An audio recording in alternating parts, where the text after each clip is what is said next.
Había cerrado los ojos para rezar cuando los compañeros del asiento trasero le escupieron encima, pero eso no fue suficiente para ellos. Lo obligaron a acorralarse y, con una crueldad deliberada, lo convirtieron en el blanco de varios que orinaron sobre él para desahogar su odio. Aún así, frente a esa violencia gratuita ejercida por sus propios compañeros, el niño no sintió rabia. Optó por soportarlo todo en silencio. Aquello ocurría en Sudáfrica en 1930, y su único delito era tener sangre británica. En esos años, la discriminación racial y la sequía habían alcanzado niveles extremos y devastadores. 3 semanas después de que su padre muriera trágicamente bajo las patas de un elefante macho, el pequeño Parker nació entre llantos. Incapaz de olvidar a su esposo fallecido, su madre decidió darle al niño el mismo nombre, como una forma de mantenerlo vivo en la memoria. A diferencia de ella, que amaba los libros y la música, lo que Parker sintió con mayor intensidad desde su infancia fue el aroma de las flores de palo de rosa y el canto de los pájaros tejedores. Creció alimentándose de la leche de una niñera negra, y nació una amistad inseparable y destinada a durar toda la vida con el hijo de ella, Tom Derry. Juntos jugaban, practicaban piano y descubrían las diferencias culturales entre Gran Bretaña y Sudáfrica. Parker creía que esa vida tranquila se prolongaría hasta la adultez. Sin embargo, un día una plaga irrumpió de forma repentina en la apacible granja. El ganado comenzó a infectarse y a morir uno tras otro. Las tareas del campo siempre habían estado a cargo del padre, por lo que la madre sabía muy poco sobre la prevención de enfermedades. El golpe de la plaga provocó pérdidas devastadoras y, además, ella enfermó debido al agotamiento. Para que pudiera recuperarse sin preocupaciones, Parker tuvo que ser enviado a un internado. Al despedirse, su madre le entregó un brazalete. Aquel objeto era la prueba de amor que había unido a ella con su esposo. No estaba hecho de oro ni de diamantes, pero para el niño representaba el tesoro más valioso del mundo. Entre el abrazo contenido de su madre y su niñera, Parker reprimió las ganas de llorar y se alejó lentamente de su hogar. Debido a la precaria situación económica de su familia, el internado al que pudo acceder era el más antiguo de los 2 grandes grupos blancos de África, fundado por los Boeres. Los Boeres, conocidos hoy como Afrikaners, eran descendientes mestizos de inmigrantes europeos provenientes de Alemania, Francia, los Países Bajos y otros lugares, establecidos en Sudáfrica. Históricamente habían mantenido una profunda hostilidad tanto hacia la población africana local como hacia los británicos, con quienes arrastraban viejos conflictos. Por esa razón, el joven Parker, de ascendencia británica, se convirtió en un blanco constante de odio y acoso dentro de la escuela, y lo único que podía hacer era aguantar en silencio. El niño pensaba que solo necesitaba resistir unos cuantos días más, hasta que su madre sanara y fuera a buscarlo. Pero lo que llegó no fue un reencuentro, sino la noticia de su muerte. Al observar la pequeña tumba que enterraba todas sus esperanzas, Parker comprendió finalmente una verdad dolorosa. Se había quedado huérfano. Su único pariente vivo, su abuelo, se encontraba lejos, en el Congo. Así que no tuvo más opción que regresar al internado. Al recordar a los compañeros que lo atormentaban, el miedo se apoderó de él. Al contarle todo a su niñera, ella actuó con rapidez y buscó a un chamán muy conocido. Tras un ritual lleno de misterio, el chamán le entregó a Parker un gallo, asegurando que era la encarnación del valor y que los espíritus lo protegerían con paz y prosperidad. Tal vez aquel gallo realmente poseía algún tipo de poder.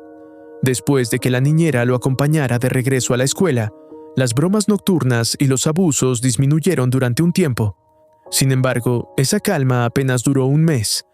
Pronto estalló la Segunda Guerra Mundial. Aunque el principal escenario del conflicto estaba en Europa, sus repercusiones sacudieron con fuerza a Sudáfrica. Adolf Hitler, impulsor central de la guerra, juró derrotar a Gran Bretaña y expulsar a todos los británicos del territorio sudafricano. Para los ingleses, incluido el pequeño Parker, aquello fue una auténtica tragedia.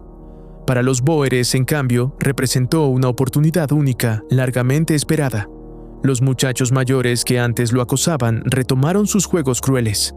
Golpearon al indefenso y pobre Parker y untaron su sangre sobre los símbolos nazis que habían dibujado en sus propios brazos.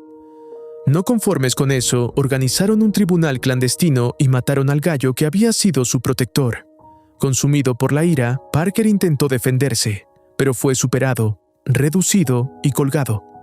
Si el director de la escuela no hubiera intervenido a tiempo, aquel acto salvaje habría terminado con su vida. Tras la muerte repentina de su padre y la pérdida de su madre a causa de la enfermedad, la niñera regresó a su pueblo junto con su hijo. Todo parecía indicar que el mundo entero había abandonado al pequeño Parker. Afortunadamente, poco después del incidente en el internado, su abuelo volvió del Congo a Sudáfrica, y el niño pudo ir a vivir con él. Sin embargo, ninguno de los dos tenía experiencia compartiendo una vida en común. Aunque había escapado del acoso constante, la existencia de Parker seguía marcada por una profunda soledad. No tenía niños con quienes jugar ni correr libremente. La única persona con la que podía conversar era un amigo alemán de su abuelo, conocido como Doc. Aquel hombre era un compositor peculiar, apasionado por el piano y coleccionista de cactus. Incluso su burro llevaba el nombre de Beethoven. El abuelo se alegró al ver que su nieto lograba entablar amistad con alguien a pesar de la diferencia de edad. Desde entonces, Doc se convirtió en el maestro de Parker. Su aula fue la inmensidad de la sabana africana y sus libros, los animales que la recorrían. El conocimiento llegaba a su mente de formas distintas y vivas. Aprendían desde el amanecer hasta el atardecer, y a medida que su experiencia y su visión del mundo se ampliaban, las aves de la soledad que anidaban en su corazón comenzaron a alejarse sin mirar atrás. Pero justo cuando Parker aprendía con entusiasmo y parecía encontrar un nuevo equilibrio, su vida volvió a dar un giro inesperado. De manera inesperada, oficiales británicos irrumpieron en el jardín de cactus. Alegaron que Doc no se había registrado como expatriado y que por ese motivo debía ser enviado de inmediato a prisión para esperar un juicio que no se celebraría hasta el final de la guerra británica contra Alemania. Doc, fiel a su convicción pacifista y a su manera tranquila de afrontar la vida, no opuso resistencia y aceptó ingresar en la cárcel, dejando que el destino siguiera su curso. Afortunadamente, aunque para los británicos era considerado un enemigo, las autoridades bóeres encargadas de su custodia se mostraron sorprendentemente respetuosas. El alcaide, impresionado por el carácter culto y refinado de Doc, le otorgó un trato especial. No solo veló por él durante su reclusión preventiva, sino que incluso dispuso que trasladaran su piano y su colección de cactus hasta la prisión.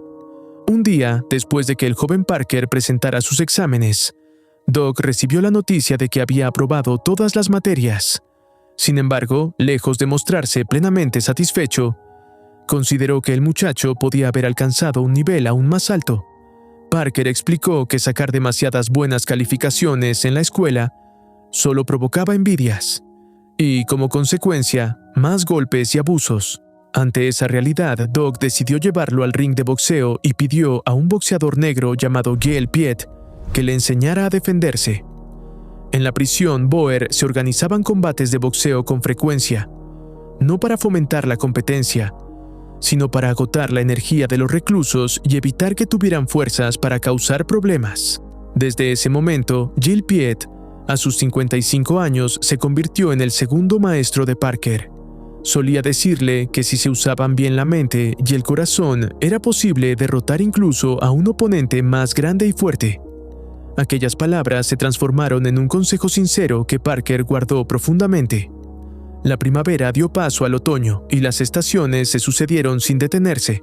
Con el paso del tiempo y el aumento de sus conocimientos, Parker fue dejando atrás la niñez y se convirtió poco a poco en un adolescente. Mantuvo la costumbre de cultivar cactus, mientras continuaba aprendiendo a tocar el piano y perfeccionaba sus habilidades en el boxeo. Aunque nunca lo expresaba abiertamente, ansiaba que la Segunda Guerra Mundial llegara a su fin, convencido de que solo con la paz sería posible erradicar la discriminación racial. La vida de Gil Piet en prisión era especialmente dura, sobre todo por el color de su piel. Incluso cuando Doc intentaba intervenir para aliviar su situación, un guardia racista buscaba constantemente la forma de humillarlo. En una ocasión llegó a recoger con el pie excrementos utilizados como fertilizante y obligó a Piet a llevárselos a la boca. Dentro de una cárcel donde todo poder pertenece a otros, un prisionero no tenía derecho alguno a resistirse. Guy Piet solo pudo inclinar la cabeza y obedecer, mientras seguía siendo insultado y amenazado con la advertencia de que nadie podía esconderse para siempre y que su día llegaría. Parker sentía un profundo rechazo por el comportamiento del guardia y deseaba encontrar una forma de cambiar aquella injusticia. Cuando el alcaide informó a Doc de que el jefe del distrito visitaría pronto la prisión, una idea surgió con claridad. El alcaide quería organizar un acto musical de bienvenida, y Doc, como pianista, era el candidato ideal. Mientras él se encargaba de la composición musical, Parker asumió la tarea de escribir la letra. Su intención era que todos los prisioneros expresaran, a través del canto, la injusticia que padecían. Aunque el proceso estuvo marcado por algunos tropiezos, gracias a la perseverancia de Parker, el concierto planeado se presentó finalmente de manera impecable ante el jefe del distrito.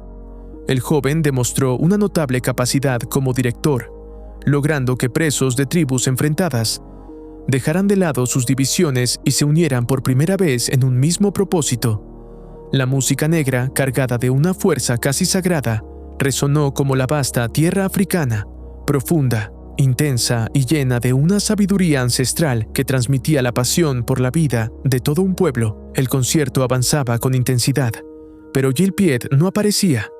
Se supo entonces que había sido detenido por el mismo guardia que lo había humillado anteriormente. El hombre había comprendido que las letras cantadas por los prisioneros negros no eran simples melodías y, tratando de arrancarle su significado, golpeó brutalmente a Piet con una vara. En ese momento, el espectáculo alcanzaba su punto más alto. Al ver a los guardias inmóviles con las manos a la espalda, Parker sintió que algo iba mal. Cuando finalmente encontró a Gil Piet, este yacía en el suelo, agonizante. La relación entre ambos había superado hacía tiempo la de maestro y alumno. Eran amigos unidos pese a la diferencia de edad. Al ver el rostro ensangrentado de Piet, Parker comprendió que estaba a punto de perderlo. Intentó con desesperación que resistiera, pero las heridas eran mortales. Poco después, Gil Piet murió. El tiempo avanzó con rapidez y, casi sin darse cuenta, llegó el año 1948. Tras el final de la guerra, Doc regresó a Alemania, y Parker, ya con 18 años, volvió a quedarse solo. No obstante, su talento académico no pasó desapercibido. Uno de sus profesores, impresionado por su capacidad, solicitó una plaza para él en la Universidad de Oxford. Parker y otro estudiante fueron propuestos como candidatos, y el maestro incluso gestionó una beca con apoyo del gobierno. Paralelamente, se celebraban campeonatos de boxeo entre escuelas, y Parker, gracias a su experiencia, se convirtió en la principal esperanza de sus compañeros, especialmente porque una estudiante a la que apreciaba profundamente observaba el combate desde la grada. Motivado como nunca, Parker rindió mejor de lo habitual y ganó el encuentro sin dificultad. Incluso mientras celebraba la victoria, su mirada no se apartaba de ella. La joven se llamaba María Marais, hija del doctor Daniel Marais. Con cualquier otra persona, Parker quizá habría tenido alguna oportunidad, sin demasiados obstáculos, pero no en ese caso. El doctor Marais, un intelectual bien considerado por las autoridades, sentía un profundo odio hacia los ingleses. Por ello, la idea de que Parker intentara acercarse a su hija parecía casi imposible. Sin embargo, Parker no era alguien que se rindiera ante las dificultades. Aprovechando la noche, se acercó a la escuela de María. Escaló el muro y pudo ver por fin a la persona en la que pensaba, día y noche. Aunque María conocía bien el carácter de su padre, aceptó su propuesta de verse, movida por el sentimiento que también había nacido en ella. El sábado por la mañana llegó más rápido de lo esperado. Reuniendo todo su valor, Parker llamó a la puerta de la casa de los Marais. Aunque ya imaginaba lo que podía ocurrir, la actitud del doctor Marais lo dejó igualmente impactado.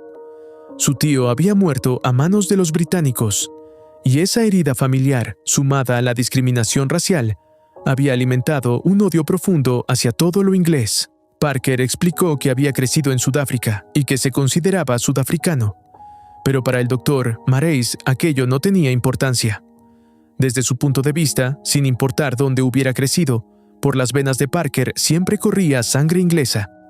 Por más que el joven intentó razonar con él, el doctor se mantuvo firme, negándose a permitirle ver a su hija y rechazando por completo cualquier posibilidad de que ambos mantuvieran una relación. Tras el rechazo sufrido, Parker acudió con sus compañeros a un gimnasio subterráneo de boxeo. Aunque aquel lugar se encontraba en territorio Boer, su propietario seguía organizando en secreto combates entre boxeadores de distintas razas. En su forma de ver el mundo, una vez que alguien subía al ring, todos debían recibir el mismo trato. El dueño presentó a Parker y a sus amigos ante otro organizador, un hombre dedicado a montar peleas ilegales. Al enterarse de que Parker era un boxeador destacado, este segundo promotor propuso enfrentarlo con uno de sus propios luchadores. Dado que un combate entre un blanco y un negro estaba prohibido, Parker se negó en un primer momento y decidió marcharse junto a sus compañeros. Sin embargo, en ese instante apareció María Marais, que había ido a buscarlo. Cuando los tres estaban a punto de retirarse para encontrar un lugar tranquilo, el promotor negro los alcanzó y relató el antiguo mito sudafricano del hacedor de lluvia. Aquella historia sacudió las dudas de Parker. Al ver que aún vacilaba, el boxeador negro que deseaba participar en la pelea se levantó y lo desafió abiertamente, mostrando su incredulidad ante la leyenda del hacedor de lluvia. Un joven difícilmente puede soportar un desafío así, y menos aún frente a la persona que ama. Parker aceptó el combate sin más titubeos. No obstante, su encuentro secreto con María despertó de nuevo el descontento del doctor Daniel Marais. La postura del padre seguía siendo inamovible. Jamás permitiría que un inglés se convirtiera en su yerno. Por ello, ordenó a la policía vigilar a Parker y reportar cualquier movimiento sospechoso.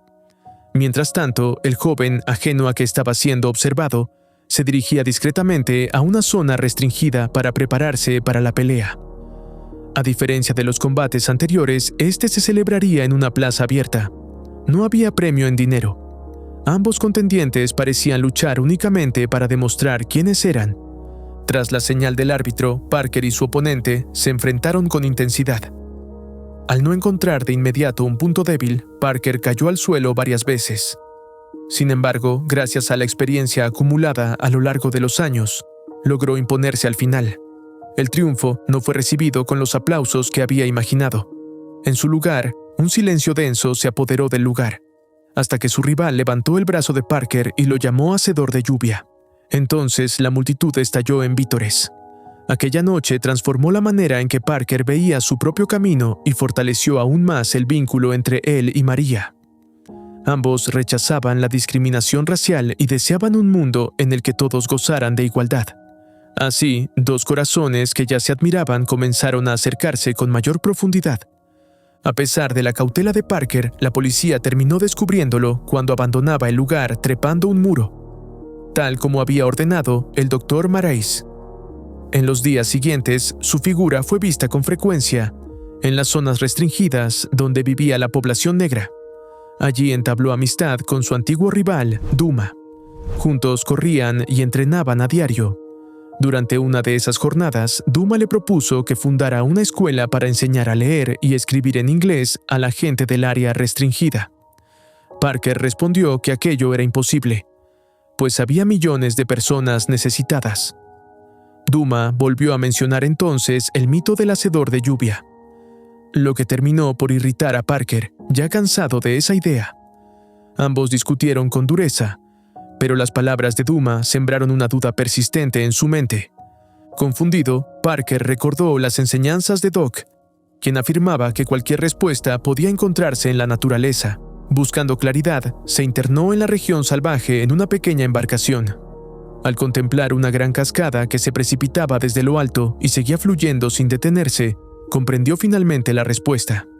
Una catarata majestuosa se forma gota a gota, y de la misma manera, él podía comenzar enseñando a unas pocas personas primero. El director de la escuela admiró su determinación y se arriesgó a proporcionarle una sala de estudio. Sin embargo, al celebrarse las clases los fines de semana, Parker ya no pudo acompañar a María a los bailes. Esa distancia provocó la primera discusión entre ambos desde que se conocieron. El doctor Marais, por su parte, ya había elegido un futuro esposo para su hija. En una cena donde todos coincidieron, anunció además su inminente ingreso al gabinete gubernamental. Al escuchar que su padre estaba dispuesto a impulsar el plan del apartheid, María, que llevaba tiempo acumulando descontento, estalló finalmente. La tensión familiar llegó a un punto de quiebre, y María abandonó la casa llena de rabia y dolor. Mientras tanto, Parker iniciaba su primera clase. Quedó claro que no solo era un excelente director musical, sino también un maestro nato. Lamentablemente, no alcanzó a completar siquiera la enseñanza del alfabeto cuando la policía irrumpió en la oficina del director. Parker y sus compañeros fueron llevados a interrogatorio. Para su sorpresa, uno de los agentes era el muchacho corpulento que lo había acosado en el internado. Así, bajo la presión de las autoridades, aquellas clases que apenas comenzaban fueron clausuradas. Aún así, la desgracia vino acompañada de una noticia alentadora. Parker y sus compañeros habían sido admitidos en la Universidad de Oxford. Con la intención de compartir esa alegría con María, Parker trepó de noche el muro hasta su habitación. Deseaba que ella viajara con él a Inglaterra. Sin embargo, María estaba a punto de ser enviada a vivir con una tía. Parker le prometió que, tras establecerse en Inglaterra, regresaría en un mes para buscarla. Como símbolo de su amor, le entregó el objeto más preciado que conservaba: el recuerdo de sus padres. Mientras tanto, el antiguo abusador del internado, ahora convertido en policía, comenzó a hostigar a todos los que rodeaban a Parker. Duma resultó gravemente herido y perdió un ojo. Y como si aquello no fuera suficiente, el destino volvió a barajar las cartas, imponiendo nuevas pruebas. Al quedar sin un lugar donde reunirse, Parker y los demás trasladaron la escuela a la iglesia, decididos a continuar, pese a todo, con aquello en lo que creían. María también comenzó a salir a escondidas de su casa para ayudar a Parker a enseñar a la población negra a leer y escribir en inglés. Sin embargo, sus esfuerzos no pasaron desapercibidos. La policía, que seguía el asunto con extrema atención, terminó descubriéndolos. La tensión entre ambos bandos era como pólvora junto al fuego, lista para estallar al menor contacto. En medio del caos, María logró soltarse e intentó correr hacia Parker, pero en ese instante advirtió que alguien se acercaba por detrás, con claras intenciones de atacar.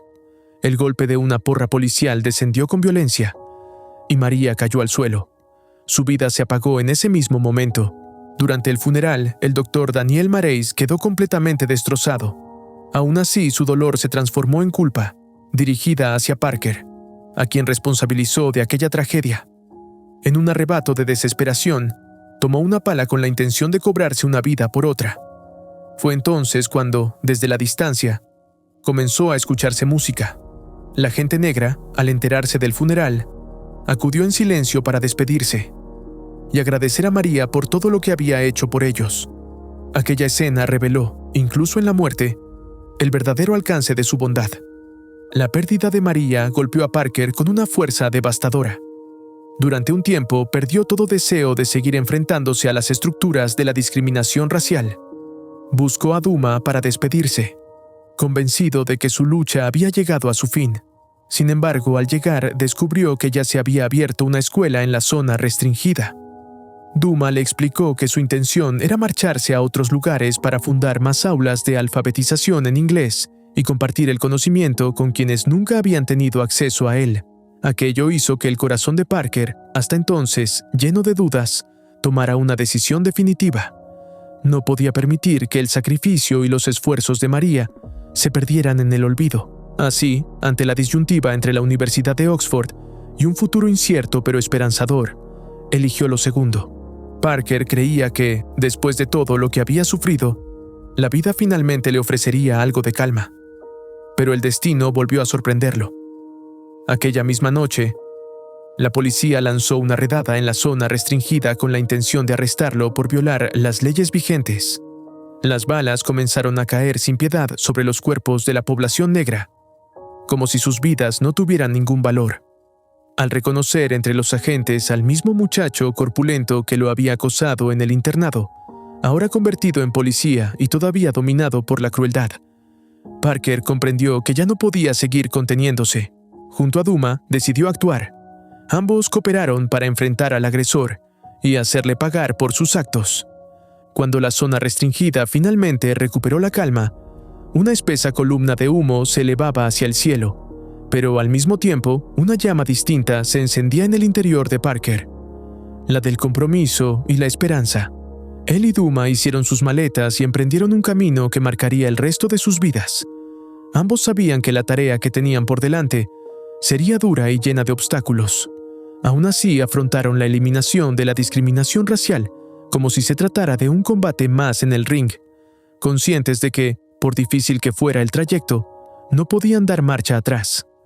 Para ellos, aquella lucha no era heroica ni grandiosa, sino una necesidad básica, ligada a la supervivencia de su gente.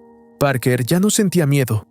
Estaba dispuesto a avanzar incluso contra el viento, a convertirse en una chispa en medio de la tormenta, en una luz solitaria que siguiera avanzando aún con lágrimas en los ojos, decidido a no detenerse hasta alcanzar un mañana más justo. Espero te haya gustado el video.